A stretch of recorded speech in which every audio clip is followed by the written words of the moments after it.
So let's pick up Boyd Pierce. This event, 2 out of 3 falls with a 45-minute time limit, as Playboy Gary Hart presents from Buffalo, New York, Maniac Mark Lewin. Across the ring, 325 pounds in the red corner from New Mexico, Bruiser Brody.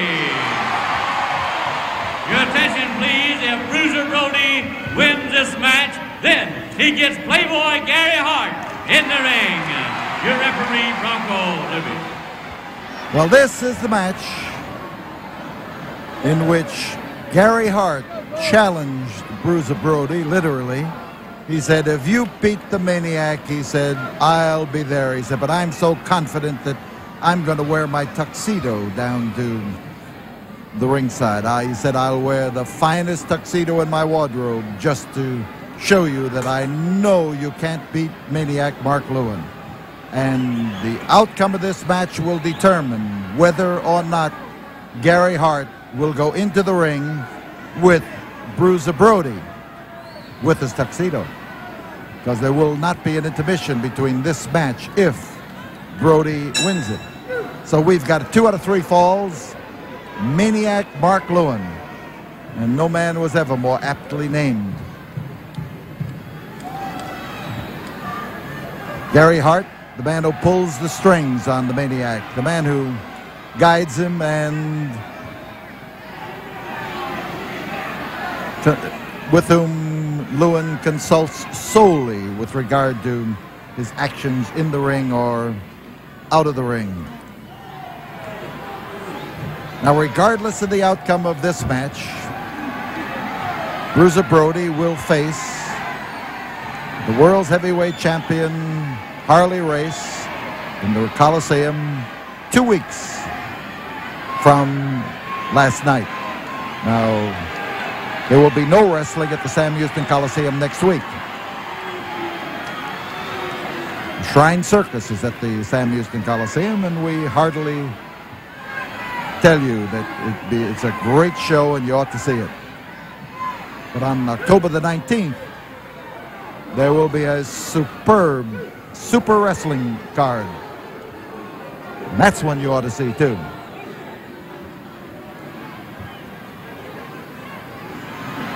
So Lewin trying to confuse Bruiser Brody, and Brody is just smart enough, and there is enough at stake for Bruiser Brody so that he is rightfully watching himself carefully in this match. Outside, Brody eyes Gary Hart.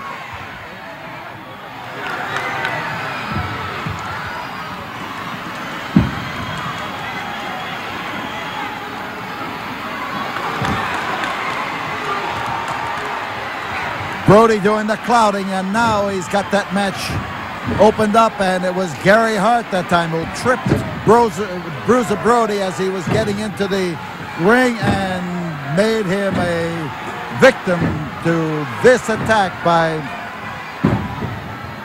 Maniac Mark Lewin. He gave Lewin the opening, and Lewin hung on to it. So outside we've got Brody.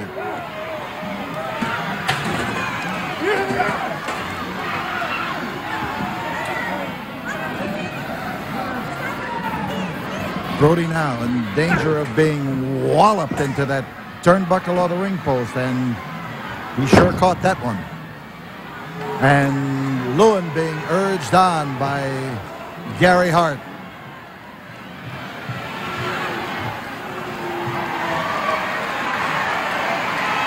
Again, that hand-to-hand contact between Lewin and Hart. And Gary Hart, who constantly wears a massive golden ring on his finger, transfers it to the finger of Mark Lewin, and Lewin makes use of it.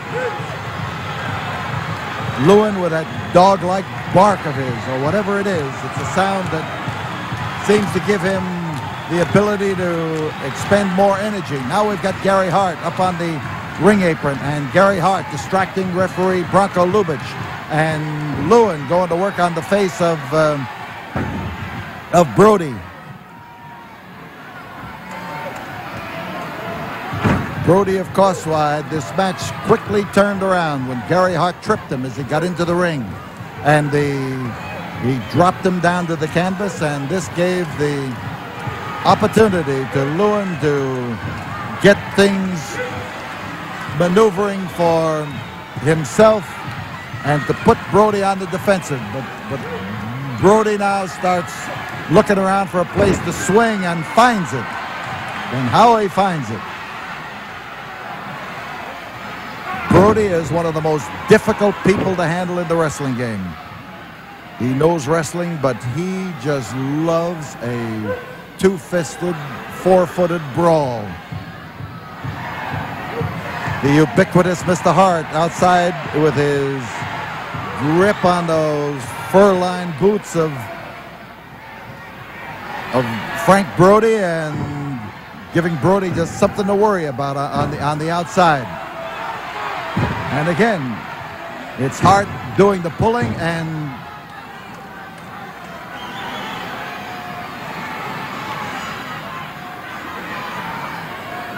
Brody as he gets up meets the same kind of trouble as the 5-minute mark is called, and fans are hollering now for Bruiser Brody to come back at Maniac Mark Lewin. He found his mark that time. He come up there with that boot in the solar plexus, and it was beautiful to behold. And it's Brody using those boots of his, and he knows how to do it. A massive attack as Brody moves in and sets him up. Turned him as he threw him, and Lewin comes up to again use that hand, and I think he's got that same object on it. We're going to have a disqualification.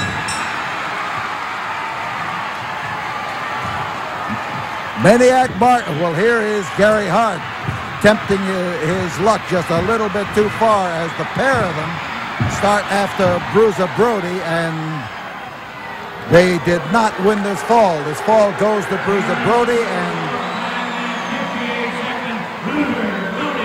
so Brody and Hart, from the time that the bell rang, have been a nemesis for Bruiser Brody. We'll be back here in a moment. Let's right now listen to this word from the studio.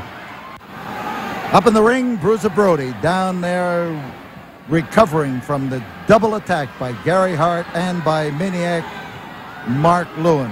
Now, regardless of how Bruiser makes out in this match, he will be battling World's Heavyweight Champion Harley Race in the final event of a sensational 9-match card here on October 19th.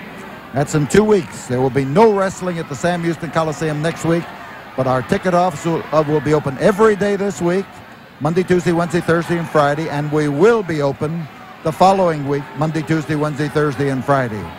We advise you for this one to get your tickets early. We've got special events like 2 great Mexican girl wrestlers. We've got triple semifinal, Mil Mascaras against Gorgeous Gino, Jose Lothario battling Gran Marcus for the Caribbean belt, and Dusty Rhodes, the All-American Dream. The Great Dust is going to be facing the Maniac, the man you see up in that ring tonight. Those are the top events, and there are 5 great prelims. The time is running down here in this intermission between matches. Brody is 1 fall ahead, and he is trying to capitalize on this and to do something about it, and he did it even before the bell rang. And Brody is trying to recover from the double punishment, and that last blow proved that he did recover from it. And you'll see him here now, literally crawling into Maniac Mark Lewin, cutting him down to size. He doesn't have to reach up to him now. He's got him down where he wants him. And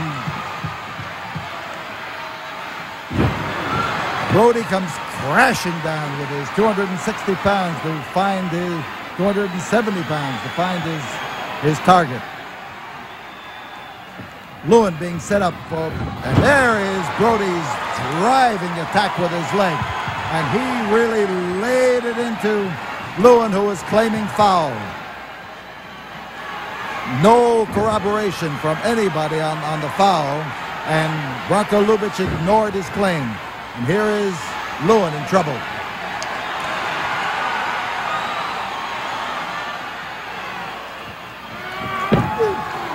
He got him through the ropes and up against the ring post, and you see him now as he rips him from outside, not determined not to give him any opportunity to recover, and he is biting Mark Lewin. That's the kind of stuff that World's Heavyweight Champion Harley Race is in for here on the 19th of October. Exactly the kind of attack that Brody turned on Lewin, and I don't think that Harley Race is as genuinely tough as Mark Lewin. He may be a better wrestler, he's the world's champion, but I'm talking about innate toughness. So something was rubbed in the face of Brody, and Lewin is now trying to capitalize on it. The match swells out into the audience, and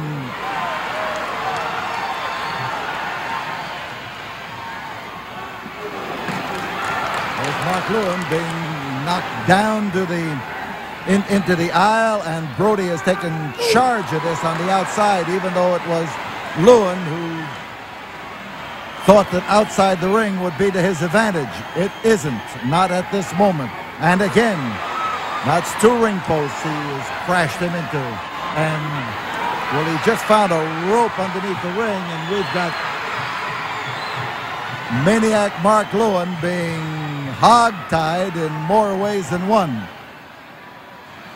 Brody bringing him in there, corralling him. And he's got the rope in his teeth, and he looks to me like he's doing a little calf roping here, but that rope is around the neck of Maniac Mark Lewin, and it surely can't do him any good.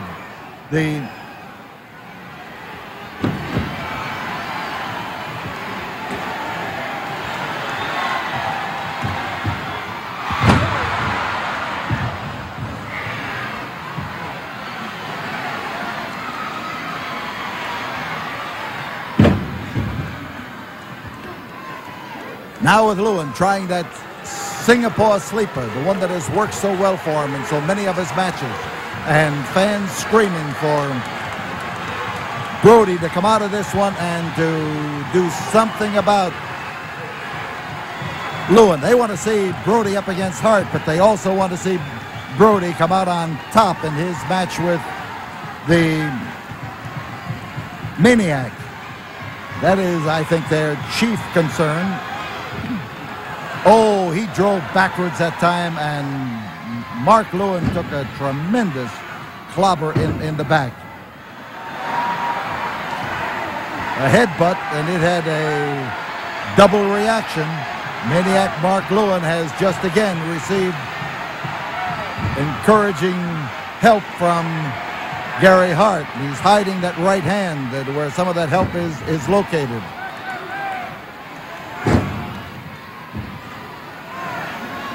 Lewin is a tough cookie, but so is Bruiser Brody.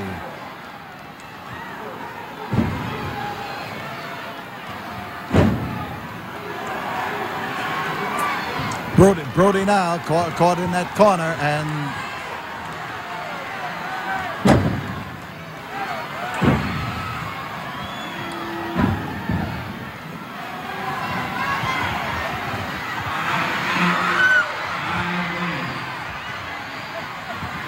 so 5 minutes have gone by in this fall as Maniac Mark Lewin grabs hold of a chair and decides to use it. We've got,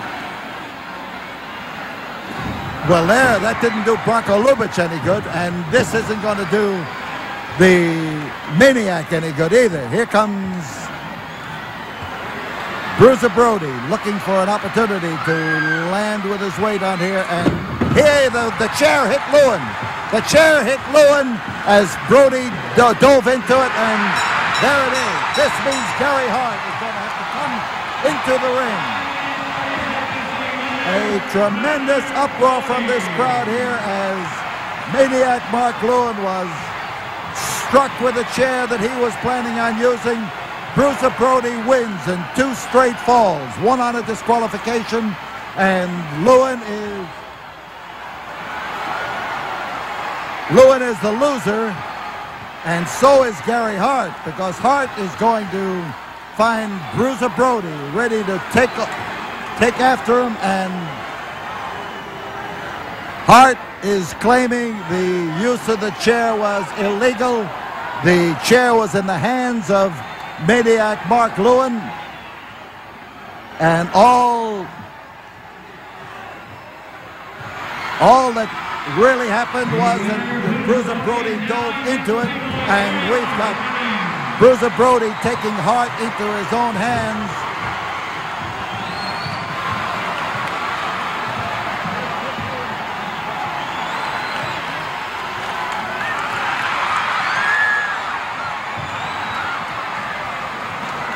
Gary Hart, he's got a tuxedo on there that is resplendent in every form, but he only has part of it now as Bruiser Brody, everybody's choice to win this particular match, rips the shirt up in the back of the pants.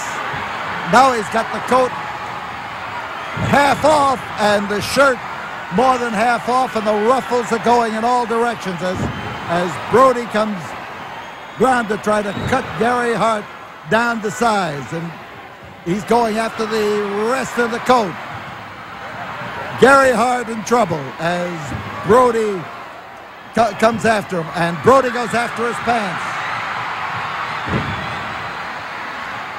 Here is a slam. Brody on top. There it is, the fall, the tuxedo, the match with the Maniac. Brody. All of it goes to Bruiser Brody.